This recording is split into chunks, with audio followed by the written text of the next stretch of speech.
Hello and welcome to Cooking Time. I'm David Martone, Executive Chef at Classic Thyme Cooking School in Westfield. Today we're doing a very aggressive fall menu, so I want to get right down to work. We're going to start backwards with our dessert. I'm going to heat up some cream for our pumpkin creme brulee. Just going to keep track of all my dirty dishes on a tray over here. So we have heavy cream in a pot to heat up with some ginger, some cinnamon, and some ground cloves. And we're going to start to, be nice if I got that into the garbage. Let's try it again. We're going to let that heat up a little bit. We want to be careful not to scald the heavy cream. Just want to whisk those spices together. And we're going to start to separate our eggs. We need to separate 6 egg whites from yolks. You can do this back and forth with this method, or some people just put the egg right into the palm of their hand and let the white run through their fingertips. Once we get all these eggs in, we're going to whisk this mixture while the heavy cream starts to simmer. The heavy cream will actually bubble up quickly if we're not careful, so we want to make sure that we have that on a moderate heat. It happens with milks and creams. Just 2 more. We'll save those whites for another application. We can actually mark them in a container and freeze them.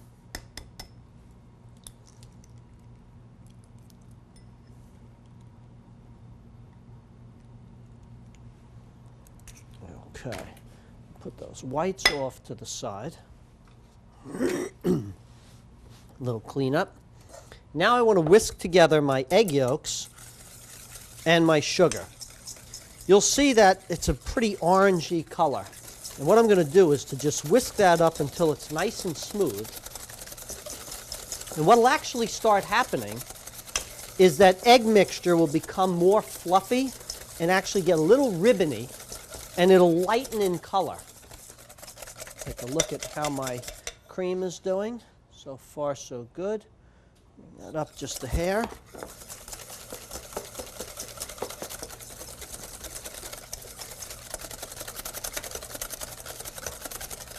You can do this in an electric mixer. I like to do it the old-fashioned way. See, the mixture is starting to get a little more ribbony and a little lighter in color.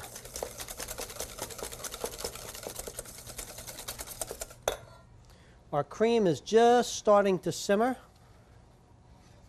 What we're doing, we're heating the cream up so we can temper the egg mixture and warm it up.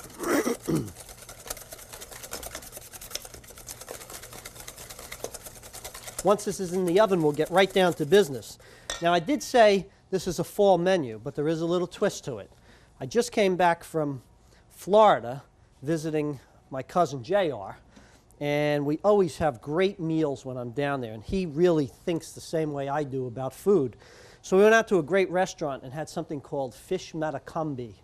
Matacumbi is a name that's actually was given to one of the older keys, and it's a style of fish that's been adopted, cooking fish that's been adopted by a pretty well-known little old-fashioned restaurant called the Fish House.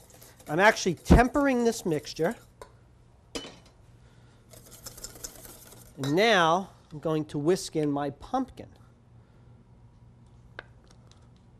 You can just use your everyday, average, run-of-the-mill pumpkin puree that you can buy in most supermarkets. Or, if you're getting a bit ambitious, especially around this time of year, when pumpkins are out, you can cook down your pumpkins and grind them up and make your own pumpkin puree. Can only make the mixture better. Refrain from tasting it at this point because your eggs are not fully cooked yet. Okay.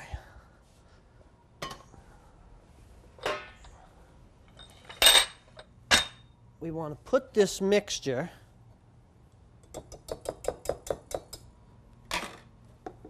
right into our ramekins.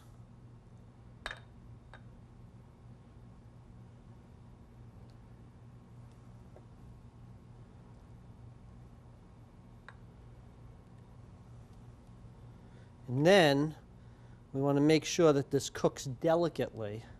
So as a little added protection, we're going to make a warm water bath by pouring some heated water around this before we put it into the oven.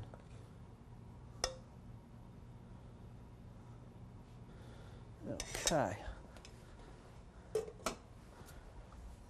Just have my water all set. Now the best way I've found to do this is to get your oven set, place your tray in the oven, sticking out just a bit so that you're not wrangling the water and the tray.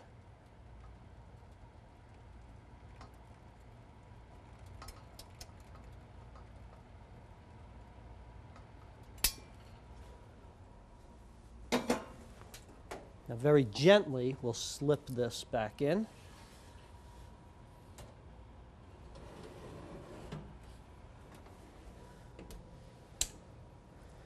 And we'll let it cook. Now we're going to get right to business on the mushroom soup. A little bit of butter will melt in our pan while we prepare our leeks. These leeks are already cleaned. We want to just slice them up. They've been washed thoroughly and split with the center washed out also, because the leek is grown in a very sandy environment, and if you don't wash it thoroughly, you'll get a lot of dirt. This is the leek before. I don't even want to put it over the cutting board, before it's cleaned. So we trim the stem down, the root end, and then trim it about here. We save the green for our stock. We split this down the center because some of the sand and dirt, as you can see here, gets all in between. So to prevent that from getting in our soup, we want to wash it really good, because you get a really, really gritty mixture, and it's just horrible. It's like getting an oyster or a clam with a lot of sand in it. A very dear friend of mine, Annie Casal, who recently passed away, always told me a story. I'm just going to slice these mushrooms up as we chat. About first time she cooked for her father-in-law, she made something with leeks, and she didn't clean them thoroughly. So at the end of the meal, she called him Pa. She said, Pa, what do you think about my dinner? And I guess he was trying to be polite and didn't want to insult her. So he said, Anna, this was a very good meal. No making no more for me. Which I thought was pretty comical. It was his way of being diplomatic and saying that while he enjoyed the effort and the love that she put into the dish, he would prefer not to have the gritty leeks anymore. These are little cremini mushrooms that we're using. We're making a wonderful creamy mushroom soup. You can also use little white button mushrooms. You could use, for that matter, just about any type of wild mushroom or cultivated mushroom. We're also going to add a little bit of more flavorful mushrooms, and that is our dried shiitake mushrooms, which I've been reconstituting here. And I'm just going to squeeze out a little bit to get that juice out.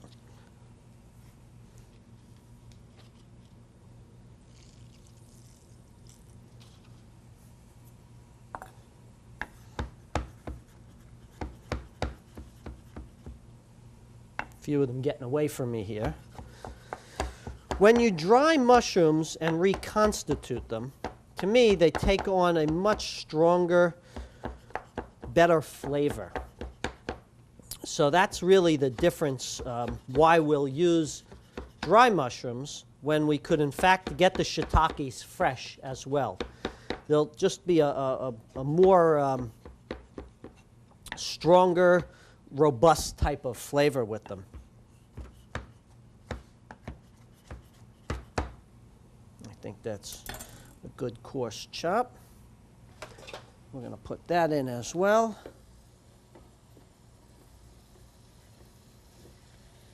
Remember not to use the blade of your knife to scrape on your cutting board. Always use the back of your knife to preserve the edge.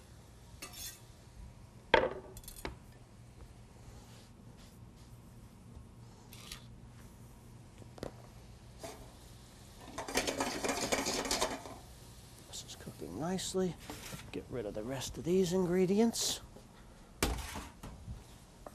One thing, I know I'm jumping around a lot, but these are important techniques.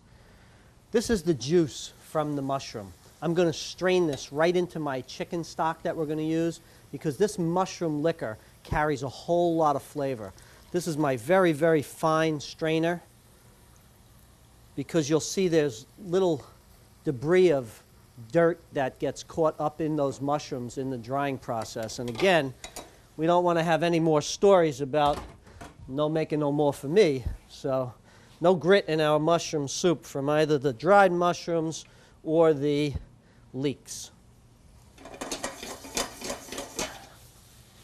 Okay, we're just going to let that simmer down a bit, and we're going to go right to work on our next dish, which is the pork. This pork loin has to get in the oven. We've got a boneless pork loin roast, and I'm just doing a fairly small piece. And what I want to do is butterfly this. I'm leaning over to slice through about 3/4 of an inch or an inch from the bottom. Then gently and carefully, I'm slicing through, not all the way through, and being very careful not to get the palm of my hand, just so I can open it up and expose the first flap. Same thing, lean over so you can see. Cut all the way through and then back towards you again, so we can butterfly that open nicely. Okay, we're going to take our pork and we're going to put that with a little soy sauce.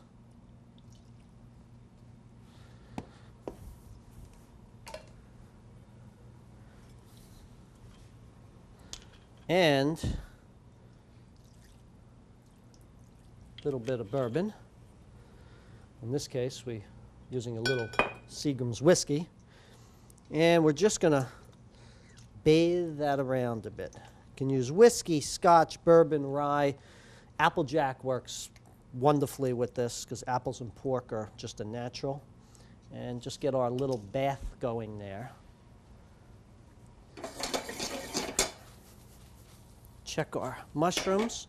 Mushrooms looking good. We're now going to create like a little roux in this. We started off with some butter. To make a roux, you put butter and flour. So we're putting our flour at this stage once our ingredients are cooked. And we're going to just stir that around a bit. We want to cook out the starch. Raise up my heat a little bit.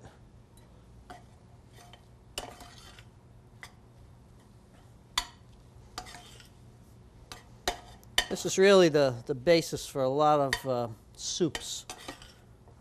We call this technique Sange, where you're adding your starch, which will be the thickening basis for your soup later on.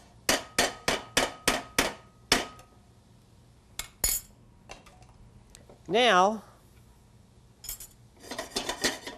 we'll add our stock. And remember, we put our little bit of mushroom liquor in that.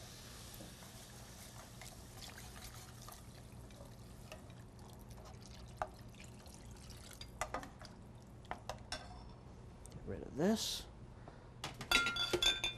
Just piling up all my dirty dishes there.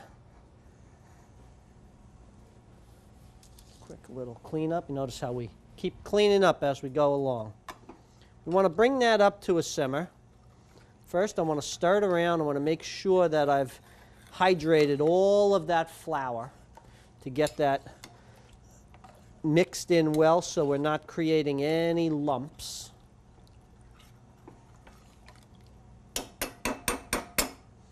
And we're going to add our hot paprika. Now, you really do this to taste. Obviously, the hotter you like it, the more paprika you add. And our Madeira wine, because this is a Madeira infused. You just saw me make the infusion. Now, I know somebody's asking me right now, well, how about if I don't want the alcohol in some of these dishes? Well, I would think about what would be a logical substitute.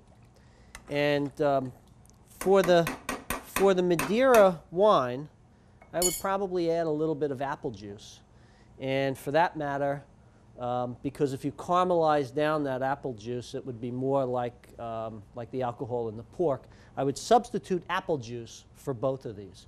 So there's a great way for you to substitute out the alcohol.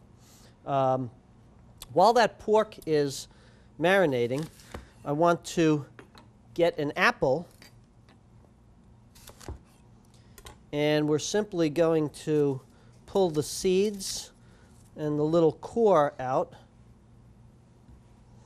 and we're going to slice this apple up to make our stuffing. Now, I've already got a little bit made. I'm just making a little bit more so that I can show you all the components that go in this. Any bigger pieces you just chop through. We don't want that in there.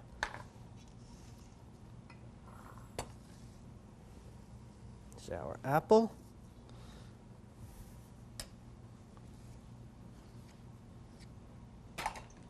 We have a little bit of chopped nuts. A hair bit over toasted, but in this dish they'll be fine, because when we chop them up, you're not going to really notice that little bit of darkening on the nut, and it's not enough to cause any bitter taste in this.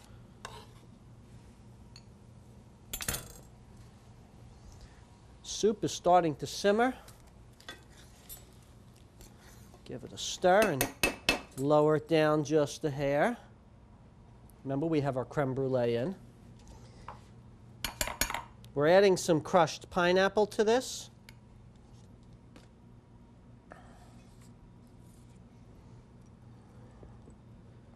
And we have some dried figs and some dried apricots, which actually I won't need all of this.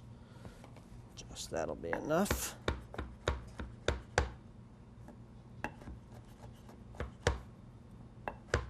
Stubborn apricot, didn't want to cut.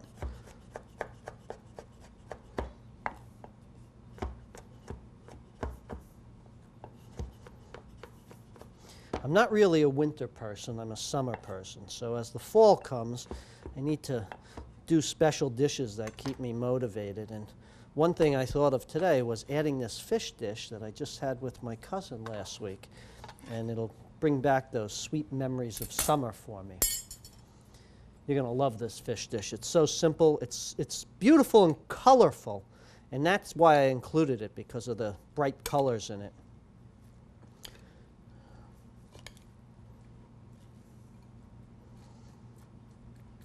Now, there's our wonderful pork stuffing. Let's get that pork back out.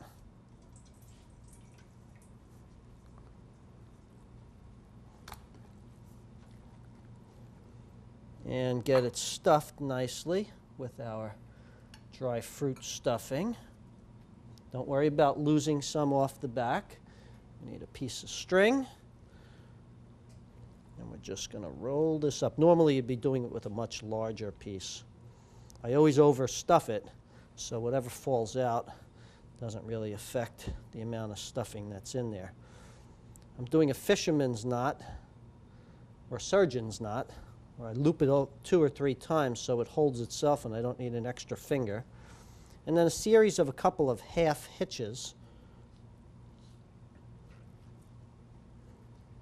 tie this up.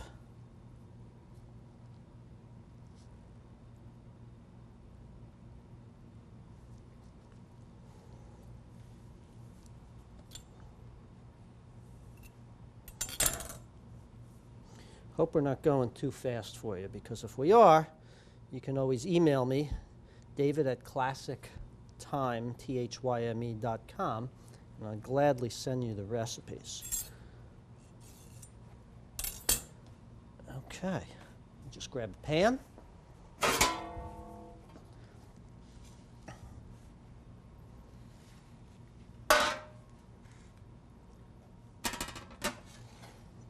Okay. Now, I want to sprinkle some dry rosemary on my pork.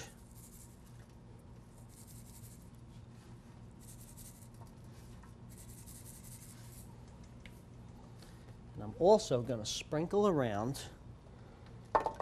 some Brussels sprouts. Boy, what sends the message of fall better than Brussels sprouts?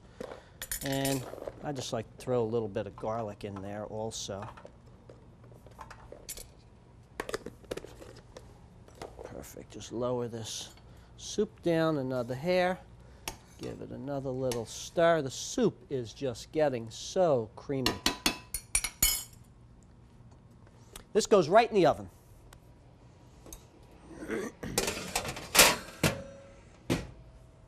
And we're set. Quick little cleanup.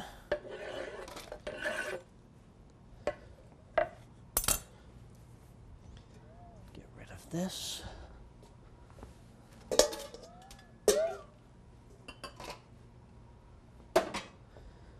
Yes, it'll be creme brulee time soon. Put the lid on our soup and lower it down. I think we're in pretty good shape.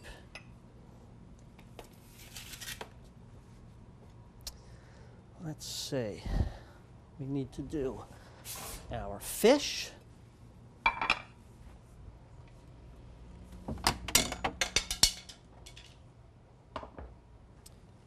We're going to place our piece of fish, and we're using a sea bass today. You can use snapper, sea bass. You can use a piece of thin grouper, or you can use mahi-mahi, which is wonderful. Here's my tray of ingredients. See how much stuff we have going on today?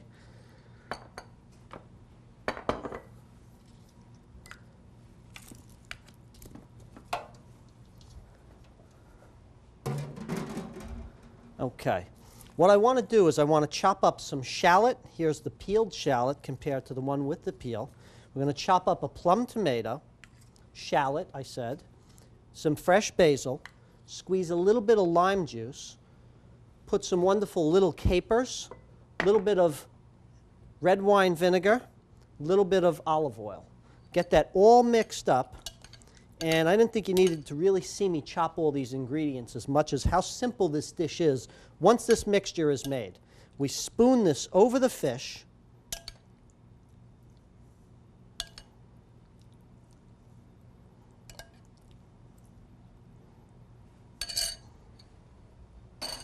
And it goes in the oven. We're going to put fish in, take creme brulee out, and see where we are.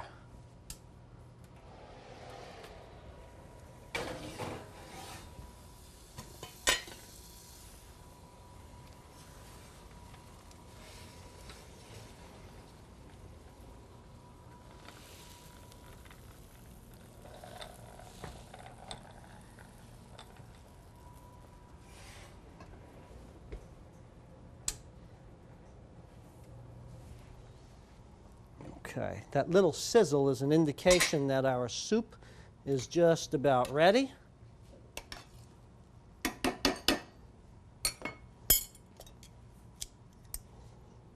Let's take our creme brulee and take one out. I'll just put these right over here to cool.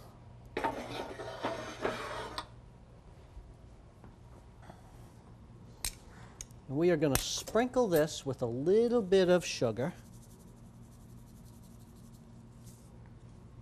bit more.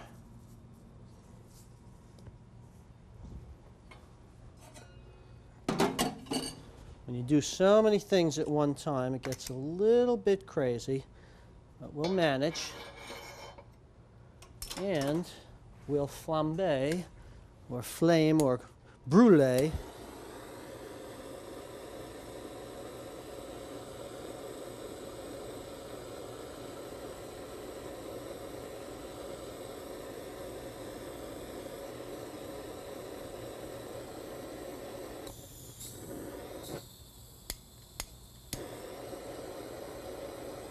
You don't want to make it too dark. Just want to melt that sugar. Okay. Great. Get our pork out.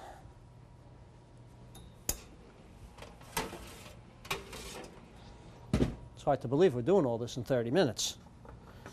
Take a look at that pork roast. Isn't that wonderful? What you didn't see was that I scooped out those Brussels sprouts a couple minutes before this was done. Wanted to make sure that they didn't overcook. So, why don't we take a break for a minute. I'll get this pork sliced up. I'll get a nice table set. We'll get some room clear, and we'll be right back to you with a beautiful set table for a fall dinner. Okay, so we're back and ready to finish up. Here's our beautiful pork roast.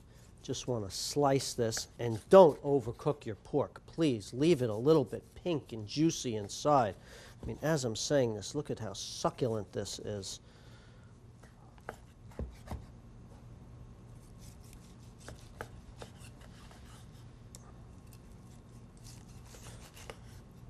I want to finish our Brussels sprouts by putting them in a saute pan and putting a little bit of tomato sauce and a little sprinkling of some hot pepper just to jazz this up a bit.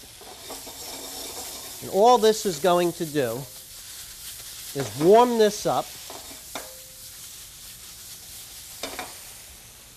And let's get our pork served up here.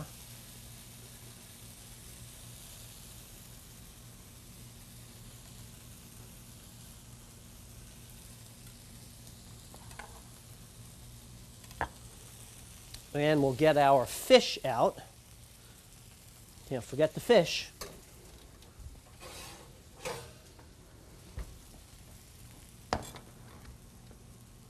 Okay, that is beautiful. Brussels sprouts, gonna go right here. That was a good catch. We're gonna dish up our mushroom soup. Look at how rich and creamy that is. Get one more scoop of that and get some of those beautiful mushrooms. And put our fish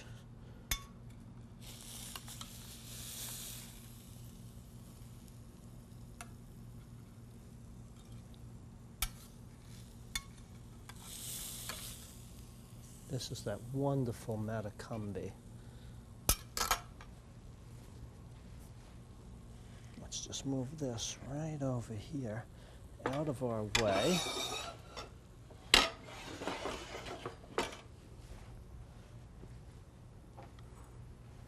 And one more thing, I think maybe we'll put a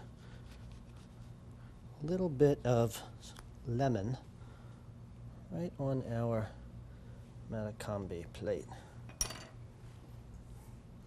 So, our creamy Madeira-infused mushroom soup, wonderful fish Matacumbi, which has all the wonderful colors of the holidays coming and the fall. A wonderful fall dish, the pork stuffed with the dry fruit, nuts, just a fabulous dish with our Brussels sprouts with a little spicy tomato sauce. And of course, our creme brulee, which you always want to have that little crack. You hear that little crack that you can actually get in there, and it's like candy when it comes up.